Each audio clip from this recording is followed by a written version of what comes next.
Hello বন্ধুরা, hi friends, তোমাদের সবাইকে গুড মর্নিং, সুপ্রভাত, শুভ সকাল। কেমন আছো বলো? এখন বাজে হলো 10:30। তো আমার এখনো বিছনা তোলা হয়নি। বিছনাগুলো আমি তুলে ভালোই পড়েছে, তাই না? দাঁড়া, আমি না এই যে এখানে এক দড়িটা দেখেছো না, এই দড়িটা মানে এই বৃষ্টি ফিষ্টি হয় তখন এটার মধ্যে জামা কাপড়গুলো টানিয়ে রাখি। তো এটা খুলে রাখলাম, কেননা এখন তার দরকার পড়ছে না, তো এই জন্য খুলে রাখলাম। আর এরকম টানানো থাকলেও একটা বাজে লাগে, তো সেই জন্যে। আর আমি ঘর ঝাড়ু পোছা সব কিছু হয়ে গেছে, কিন্তু এখনও বিছনাটা তুলিনি। দেখো বিছনাটা পড়ে রয়েছে, বিছনাটা তুলতে হবে। তো বিছনাটা তুলে আর রান্নার সব কিছু করা আছে, কাটাকুটি সব কিছুই আছে। তো সেইগুলো কাটাকুটি আছে, সেইগুলোকে রান্না করবো। হাতে মোবাইলটা ধরেও রাখতে পারছি না, এরকমভাবে হাতটা ব্যথা করছে। স্ট্যান্ডে দিয়ে রাখলেও হয়, অবশ্য স্ট্যান্ডে দিলেও হয়, স্ট্যান্ডে দিয়ে দিলে পরে তোমার আর তার ইয়ে করতে হয় না। স্ট্যান্ডে দিয়ে রাখলে পরে সুবিধা হয়, এটা আর কি। তো এখন এই দেখো যে এত জামা কাপড়, এগুলো সব ভাঁজ করতে হবে, জানো তো? লেপ কাঁথাগুলো ভাঁজ করতে হবে, এগুলো সব ভাঁজ করি। ভাঁজ ঠাজ করে আমি তার আগে আমার না গরম, তো চলো আমি গরম জল বসিয়ে নিই আগে। আচ্ছা, দেখো এই যে গরম জল করছি, গরম জলটা বসিয়ে দিই।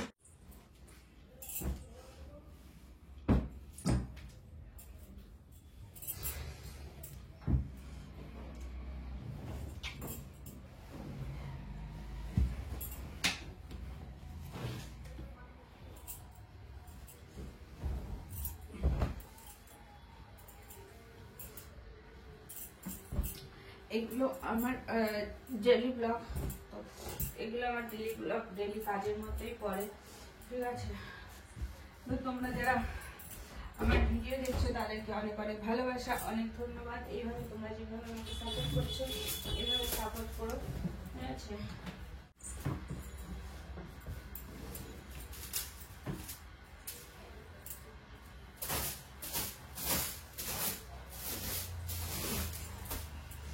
আজকে অ্যাকচুয়ালি না বিছনাটা তুলিনি, বিছনাটা অলরেডি মশারিটা শুধু টানিয়েছিলাম, মশারিটা তুলে বিছনাটা তুলিনি। আমার ওই লেপ কাঁথাগুলো ভাঁজ করিনি, কিন্তু আমি ঘুম থেকে উঠে আমি শুয়েছিলাম না, ঠিক আছে? আমি তো উঠে আমি তোমার ফুল টুল তুলতে গেছিলাম, মশারিটা তুলে ঘরের কাজ করছিলাম।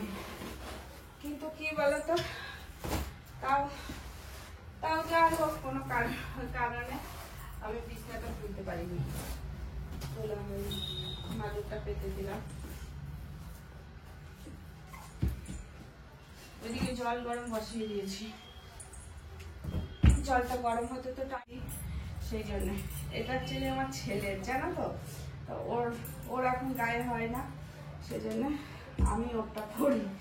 আমার হয়, ওর হয় না, তো সেই জন্য এটা আমি গায়ে দিই। আর এগুলো সব ভিডিও করেছি, আর এগুলো সব দেখো জড়ো করে রেখেছি একটার পর একটা। আর এই জামাটা যদি শালের চুড়িদার, এটা আমার অনেক বছরকার শালের চুড়িদার, কিন্তু কি বলতো করবো না, আবার যদি বিকালে বেরোয়। হ্যাঁ, ওষুধ আনতে কালকে আমি ডাক্তারের কাছে গেছিলাম। যাই হোক আমার একটা প্রবলেম আছে তার ধরে, তো সেই ডাক্তারের কাছে গেছিলাম ডাক্তার দেখাতে।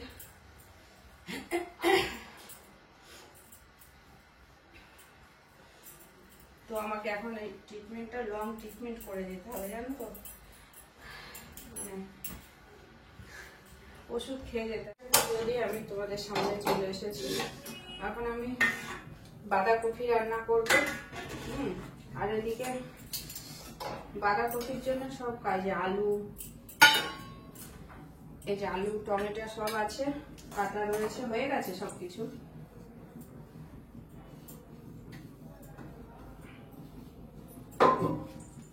আলুগুলো ভেজে নেবো। আর এই দেখো এখানে আছে একটু উচ্ছে, আর আমার গাছেরই উচ্ছে, আর একটু আলু, এটা ভাজা করব। তো আর এখানে বাঁধাকপিটা রান্না করবো মটরশুঁটি দিয়ে। আমার বাঁধাকপি খেতে খুব ভালো লাগে, আমার ছেলেও ভালোবাসে যে মটরশুঁটি। আমি মটরশুঁটিগুলো ছাড়িয়ে রেখেছি যাতে তাড়াতাড়ি হয়, সেই জন্য মটরশুঁটিগুলো ছাড়িয়ে রেখেছি। আর জানো তো আমার ছেলে টফু দিয়ে স্যুপ খাবে, তো সেটাই আমি করব। এখানেও সেটাও কাটা হয়ে গেছে, টফুটাও কাটা হয়ে গেছে, টফুটা কাটা হয়নি, টফু দিয়ে সবজি দিয়ে খাবে, তো সেটাও আমি এখন একবারেই করে নেবো। এখানে একটু জল আছে,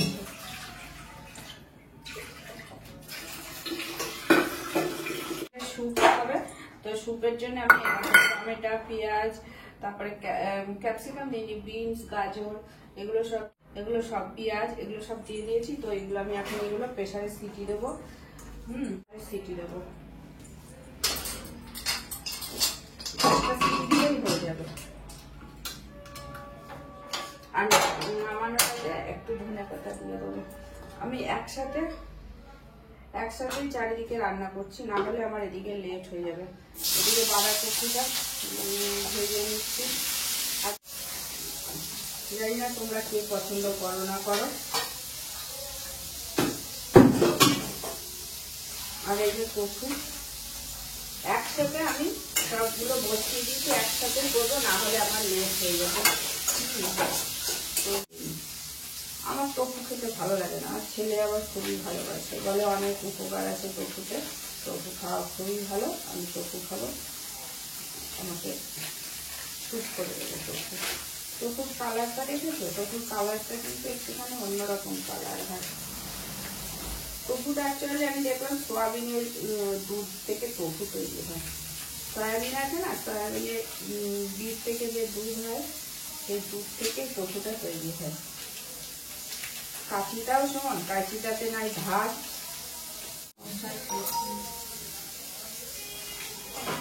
বড় হতো তাহলে একটু সুবিধা হতো, আমার কাছে খুব কাটা।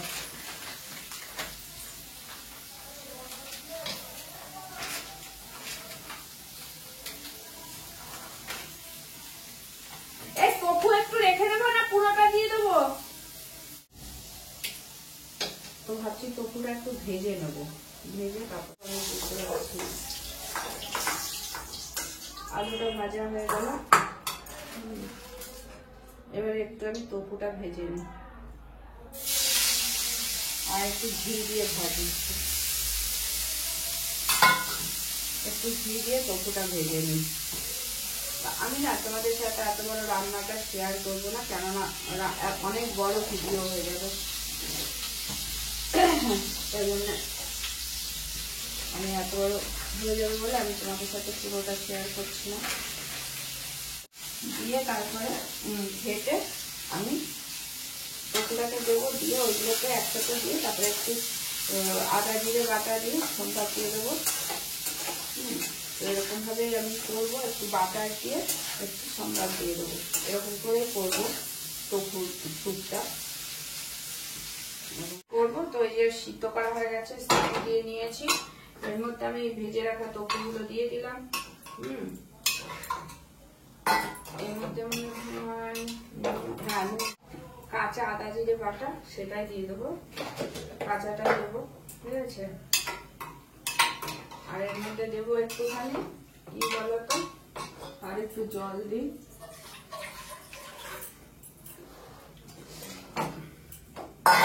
এর মধ্যে একটুখানি সামান্য হালকা করে চিনি দিয়ে দেবো, তাহলে টেস্টটা লাগবে।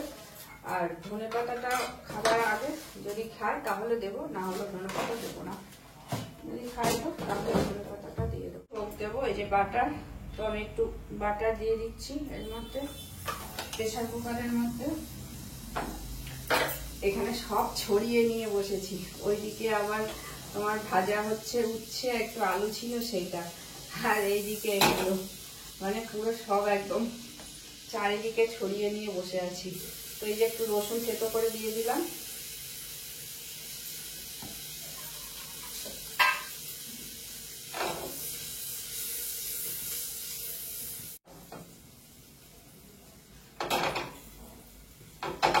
রসুনের একটা সুন্দর সেন্ট বেরিয়েছে।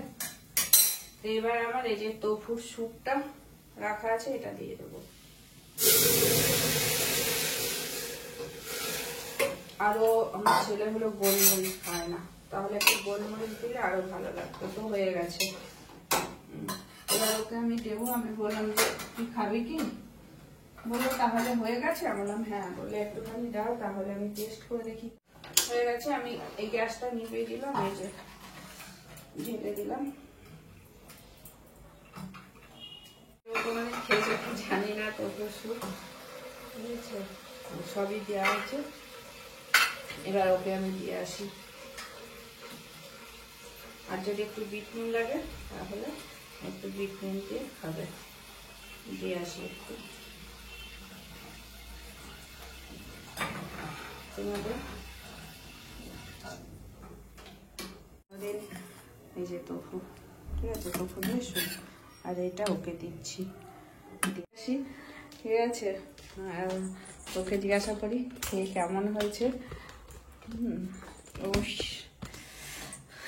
ওকে দিয়ে আসি আর ওকে জিজ্ঞাসা করি কেমন হয়েছে। চলো টাটা, বাই বাই, ভালো থেকে।